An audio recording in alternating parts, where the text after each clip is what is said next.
That's right. Hey, I'm Captain Eddie Castle. Did you ever hear the saying? They say, what do you do about sharp tools?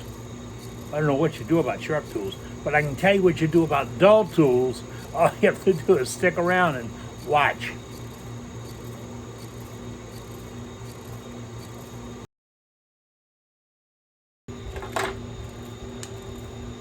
I'm out here under the canopy.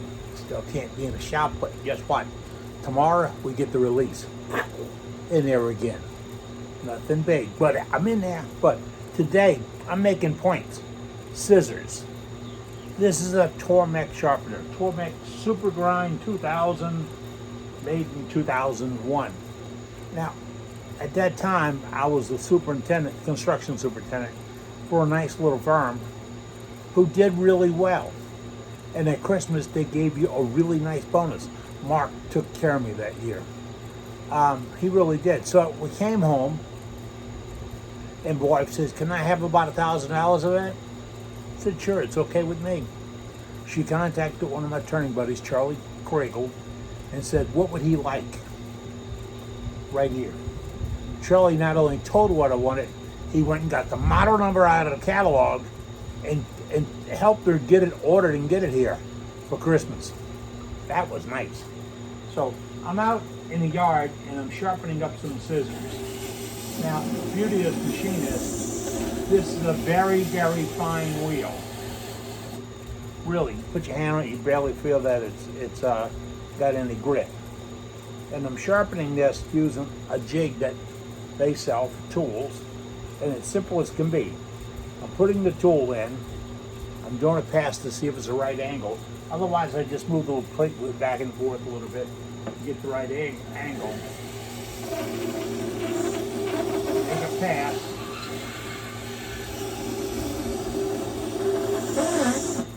You can tell you did it right. You got a little burr right there. You can feel it. Burr does the cutting. You know that. So with that, I take a look at it. Now, there's a way that you mark it with a mark slot, and then you'll see what you're taking off. Guess what dried out all this stuff in the shop? There's not a marks a lot out there. I found this one. It's not mine. The pink wasn't mine. I borrowed this from Ronnie Burnett. He'd kill me for that.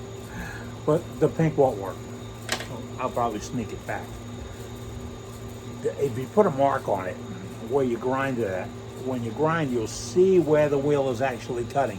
There's no guessing, there's no glinting or anything else. It's right there.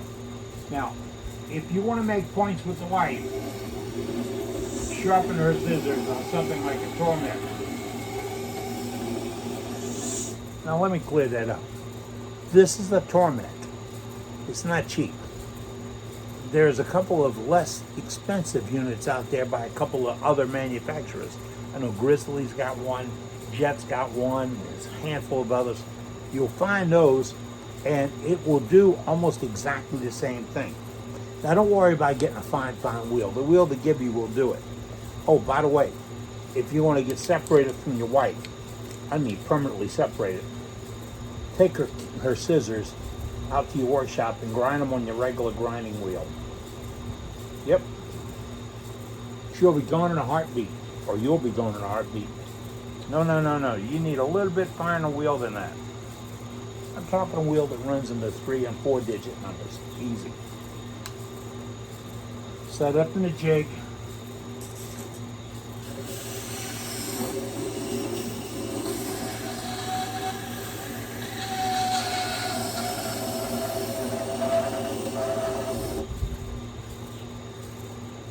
Check it for the burr, and it's there.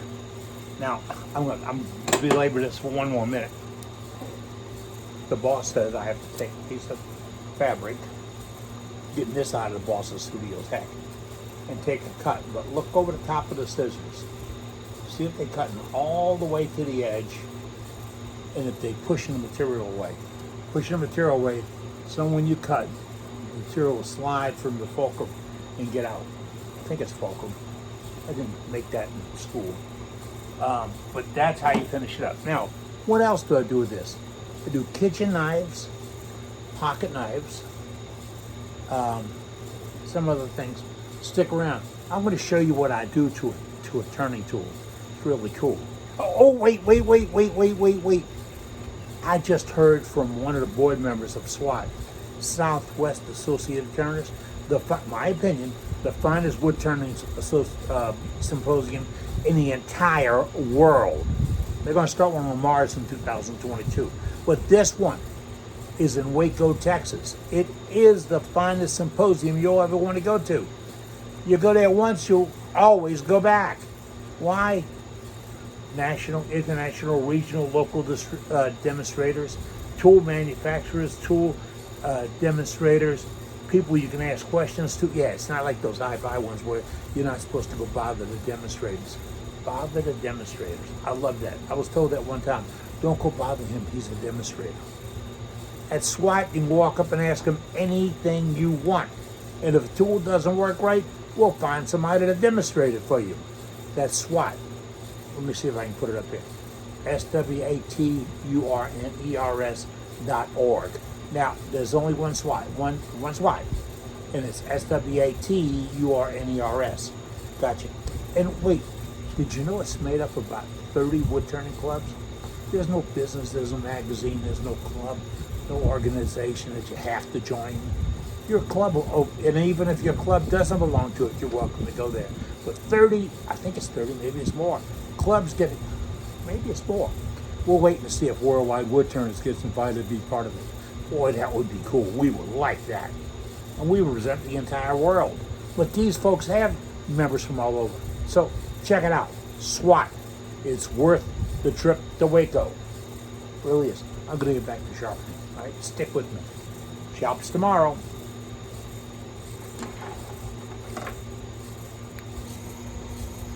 Hey, I've been sharpening scissors because I need the points. You know, SWAT's coming up and I need, I don't want to be held back. Now, I'm going to go to some turning tools because this is a wood turning thing. Turning tools, some can be sharpened on this. Now, I'll tell you right now, it's not quick. It's not quick. They do have a couple of jigs to do an elliptical grind, like you want to do the Irish grind or the Ellsworth grind. They have a jig that'll do that. They have regular platforms that you can roll a piece back and forth on. That's right. That's what I'm using up here for sharpening scissors. All that's available. Now, one of the things I like to do if I'm going to do some really fine finials, really fine, and I'm going to use my 3/8 inch bowl gouge. You see that? That's a 3/8 inch. I called it wrong. It's a 3/8 inch Ellsworth gouge. This is from D-Way. It is my favorite tool in the shop. Now, I sharpen it on my regular wheel with the 130 or 150 carbon wheel grid. And I shape it, and I wonder if you can see that. Let's see if we can get up close. You see that double step on the bevel? That double step takes some steel I never use away. There you go. And I'm able to turn corners a little sharper with it. Now, finials, I used to like to do them with a spindle gouge. And I would sharpen it like Mark Slade wants to do with slicing. And I like that. But I'm really good at this. So I can yield the peer pressure, like those folks that think you can't use anything but a negative rate scraper. I can yield the pressure and go to that one, or I can just make this work for me. So I go to my Tormek. It's got a polishing rig on the side of it. See if I get it in the picture. Hold on, I'm going to get it there. Now you can see my wheel. This is a type of heavy, dense material, and I like to say what it is, but I can't remember. And I use a polishing compound. Now, Tormek will sell you or give you some of their polishing compound. A lot of German on here, and I don't speak German. I got a hard time speaking English.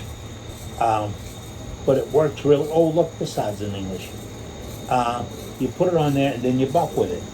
But you can see I ran all out of it. So I went to an auto parts store, and I found some Maas, M-A-A-S, and it's cleans and protects, fine polishing, cream for all metals. And it says aluminum, all this stuff. But I put that on the wheel and to get good coating on it. And then when I take my tool and I bring it up, I'm actually polishing and honing that edge. Now, I'm not a great fan of honing edges. I'm not. But I'm going to make some really, really fine cuts on finials.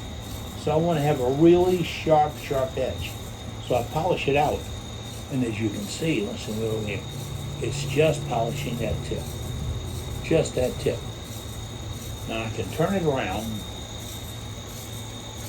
Try to get this one, my belly's not away. And I can take a pass or two out of the inside. Doesn't fit on this one, but it'll fit on that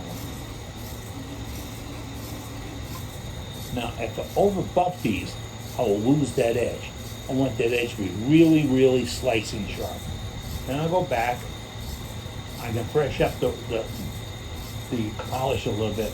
The beauty of this, and here's the beauty. Wait. Now here it is. The beauty of this is if you're doing something with this bowl gouge or your spindle gouge or your skew, and I'll do a skew in a moment. If you want to re-hone that edge, you can do it on a flap wheel very easily. Now, do you sharpen the edge on this, the skew? No. Don't ever sharpen your skew on a grinder. Once it's got the shape, from then on, use your diamond stone and just flatten the top. Never touch that edge. Just flatten the top, and you'll end up with a good, sharp edge. It will cut finer than a coarse edge or a burr. And if you think it's all got to be negative rake, how in the hell we've been turning wood for 3,000 years and we didn't have a negative rake scraper? Think about that. All right, now, if you're turning something fine, you can keep this running right there behind you, make a couple of passes, turn around and polish it again. Why polish it instead of grinding it? Number one, grinding throws shavings on the floor. Those shavings, tool on the floor, those tools cost a little money. So don't keep grinding. Sharpen. This works really well. It's a low-speed polishing thing. Now, if you want to do something like a skew, a little bit different. I've polished up a few turning tools, honed them out a little bit. I'm ready to get back in the shop. Boy, am I happy. And I've got them touched up. I did some scissors for the wife, and she only brought me like 30, 40 pair. Probably 200 or 300 still left in there. She's a queen of quilting. No dull tools here. No dull tools here. That's just the way it works. So I took care of that. In a minute, I'm going to get on some kitchen knives and dress those up a little bit. Got to have a sharp knife there. And fool around some other items. It's all on a Tormek.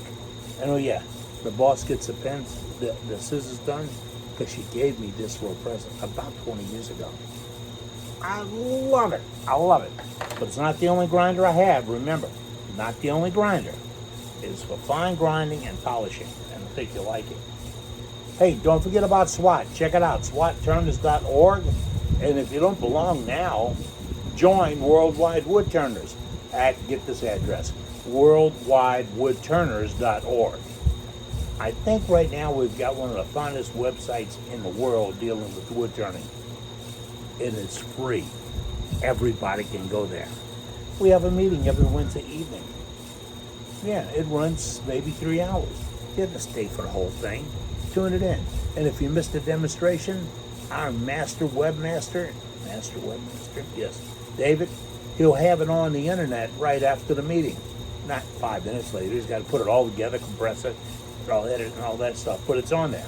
Then all the photographs you send in of the work you turn, and tips and tricks and hints, they're all with worldwidewoodturners.org. More information, there's a little block on there where you can ask questions, or go to our email, worldwidewoodturners@gmail.com. We're really big at this Worldwide Woodturners thing. I'm going to see you there. Remember, to be sharp, you got to get sharp. Or is it get sharp and be sharp? It's something like that, but I'm going to get into making shavings the smooth, easy way. Don't tell anybody I'm doing this with me.